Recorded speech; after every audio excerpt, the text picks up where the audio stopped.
ಸ್ವತಂತ್ರ ಭಾರತದ ಲೋಕಸಭೆಯ ಮೊದಲ ಅಧಿವೇಶನ ಯಾವಾಗ ನಡೆಯಿತು? 13 ಮೇ 1952ರಲ್ಲಿ ಸ್ವತಂತ್ರ ಭಾರತದ ಲೋಕಸಭೆಯ ಮೊದಲ ಅಧಿವೇಶನ ನಡೆಯಿತು. ಯಾವ ಭಾರತೀಯ ರಾಜ್ಯವು ಅತಿ ಹೆಚ್ಚು ರಾಜ್ಯಗಳೊಡನೆ ತನ್ನ ಗಡಿಯನ್ನು ಹಂಚಿಕೊಂಡಿದೆ? ಉತ್ತರ ಪ್ರದೇಶ ರಾಜ್ಯ. ಇದು ಭಾರತದಲ್ಲಿ ಅತಿ ಹೆಚ್ಚು ಗಡಿಗಳನ್ನು ಹಂಚಿಕೊಂಡಿರುವ ರಾಜ್ಯವಾಗಿದೆ.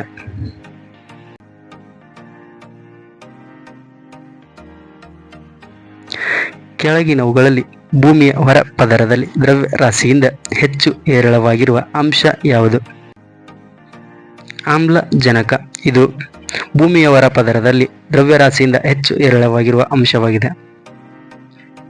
ಹಂಪೆ ವಿರೂಪಾಕ್ಷ ಕವಿಯ ಆರಾಧ್ಯ ದೈವ ಯಾರು? ಹರಿಹರ.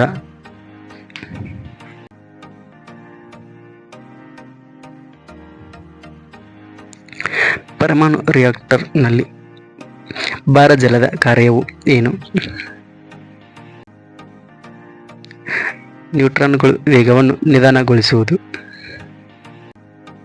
ಕನ್ನಡ ಸಾಹಿತ್ಯ ಪರಿಷತ್ ಕೇಂದ್ರ ಕಚೇರಿ ಎಲ್ಲಿದೆ? ಚಾಮರಾಜಪೇಟೆ.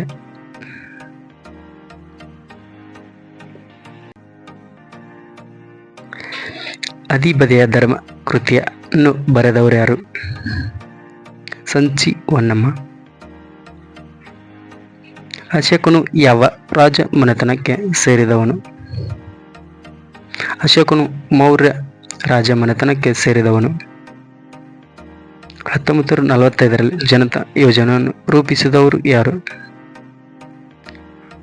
ಎನ್ ರಾಯ್. ಇವರು 1945ರಲ್ಲಿ ಜನತಾ ಯೋಜನೆಯನ್ನು ರೂಪಿಸಿದರು.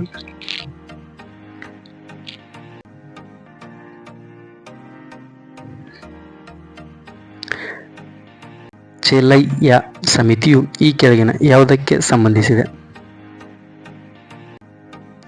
ತೆರಿಗೆ ಸುಧಾರಣೆಗಳಿಗೆ ಚೆಲಯ್ಯ ಸಮಿತಿಯು ಸಂಬಂಧಿಸಿದೆ. 1944ರಲ್ಲಿ ಬಾಂಬೆ ಯೋಜನೆಯನ್ನು ಯಾರ ನೇತೃತ್ವದಲ್ಲಿ ರೂಪಿಸಲಾಯಿತು? ಜೆ.ಆರ್.ಡಿ. ಟಾಟಾ ಇವರ ನೇತೃತ್ವದಲ್ಲಿ 1944ರಲ್ಲಿ ಬಾಂಬೆ ಯೋಜನೆಯನ್ನು ರೂಪಿಸಲಾಯಿತು.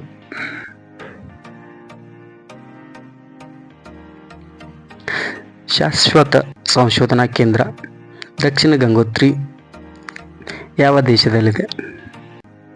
ಅಂಟಾರ್ಟಿಕಾದಲ್ಲಿ ಶಾಶ್ವತ ಸಂಶೋಧನಾ ಕೇಂದ್ರ ದಕ್ಷಿಣ ಗಂಗೋತ್ರಿ ಇದೆ.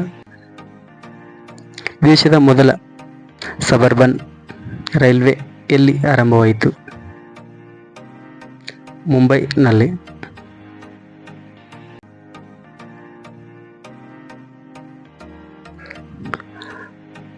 ಕಂಗಳಿ ದ್ಯಾತಕೋ ಕಾವೇರಿ ರಂಗನ ನೋಡದ ಕೀರ್ತನೆ ಬರೆದವರು ಯಾರು? ಶ್ರೀಪಾದ ರಾಜರು. ಭಾರತೀಯ ಇತಿಹಾಸದ ಮಧ್ಯಕಾಲೀನ ಅವಧಿಯಲ್ಲಿ ಬಂಜಾರರು ಸಾಮಾನ್ಯವಾಗಿ ಏನು ಮಾಡುತ್ತಿದ್ದರು? ಇವರು ವ್ಯಾಪಾರಿಗಳಾಗಿದ್ದರು. ಹೈನಾ ಇತ್ತೀಚೆಗೆ ಸುದ್ದಿಯಲ್ಲಿದ್ದು ಇದು ಎಲ್ಲಿ ಕಂಡು ಬಂದಿದೆ? ಬಂಡೀಪುರದಲ್ಲಿ ಹೈನಾ ಕಂಡು ಬಂದಿದೆ. ಕ್ರೀಡಾ ಕ್ಷೇತ್ರದಲ್ಲಿ ನೀಡುವ ಅರ್ಜುನ ಪ್ರಶಸ್ತಿಯನ್ನು ಸ್ಥಾಪಿಸಿದ್ದು ಯಾವ ವರ್ಷದಲ್ಲಿ? 1961ರಲ್ಲಿ ಅರ್ಜುನ ಪ್ರಶಸ್ತಿಯನ್ನು ಸ್ಥಾಪಿಸಲಾಯಿತು.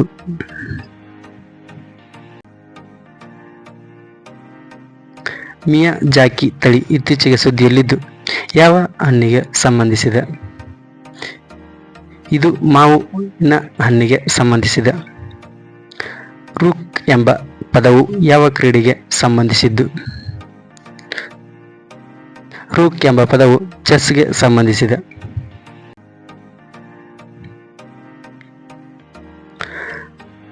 ರಾಮಚರಿತ ಮಾನಸವನ್ನು ಯಾರು ರಚಿಸಿದ್ದಾರೆ? ತುಳಸಿದಾಸರು ರಾಮಚರಿತ ಮಾನಸವನ್ನು ರಚಿಸಿದ್ದಾರೆ. ಕೆಳಗೆ ನೀಡಿರುವ ವಿಟಮಿನ್ಗಳಲ್ಲಿ ಯಾವುದು ನೀರಿನಲ್ಲಿ ಕರಗುವ ವಿಟಮಿನ್ ಆಗಿದೆ? Vitamin B. ಇದು ನೀರಿನಲ್ಲಿ ಕರಗುತ್ತದೆ.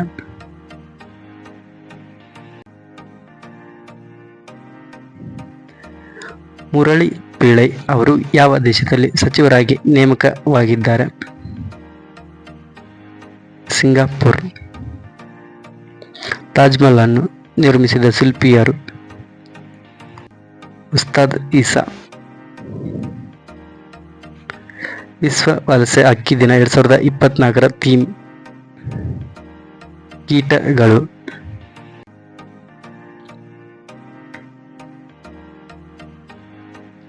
ಅಗ್ನಿ ನಿರೋಧಕ ಬಟ್ಟೆಗಳನ್ನು ತಯಾರಿಸಲು ಯಾವ ಸಂಯುಕ್ತಗಳನ್ನು ಬಳಸಲಾಗುತ್ತದೆ?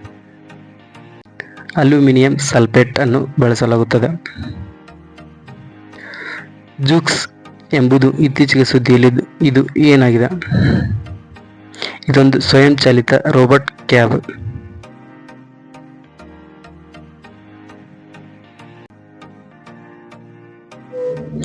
ದೇವನಂಪ್ರಿಯ ಇದು ಯಾರ ಹೆಸರಿಗೆ ಸಂಬಂಧಿಸಿದೆ?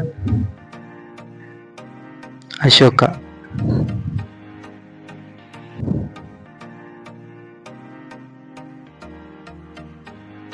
ವಿಶ್ವ ಹೈಡ್ರೋಜನ್ ಸಮ್ಮೇಳನ 2024 ಇತ್ತೀಚೆಗೆ ಎಲ್ಲಿ ನಡೆಯಿತು? ವಿಶ್ವ ಹೈಡ್ರೋಜನ್ ಸಮ್ಮೇಳನ 2024 ಇದು ನೆದರ್ಲ್ಯಾಂಡ್ನಲ್ಲಿ ನಡೆಯಿತು. ಇವುಗಳಲ್ಲಿ ಯಾವುದು ಹಸಿರುಮನೆ ಪರಿಣಾಮ ಬೀರುವ ಅನಿಲವಲ್ಲ? ಆರ್ಗಾನ್ ಇದು ಹಸಿರುಮನೆ ಪರಿಣಾಮ ಬೀರುವುದಿಲ್ಲ. ಭಾರತದಿಂದ ಅಭಿವೃದ್ಧಿಪಡಿಸುತ್ತಿರುವ ಮೊದಲ ಸಾಗರೋತ್ತರ ಬಂದರು ಯೋಜನೆ ಯಾವ ದೇಶದಲ್ಲಿದೆ? ಇರಾನ್ ದೇಶದಲ್ಲಿದೆ.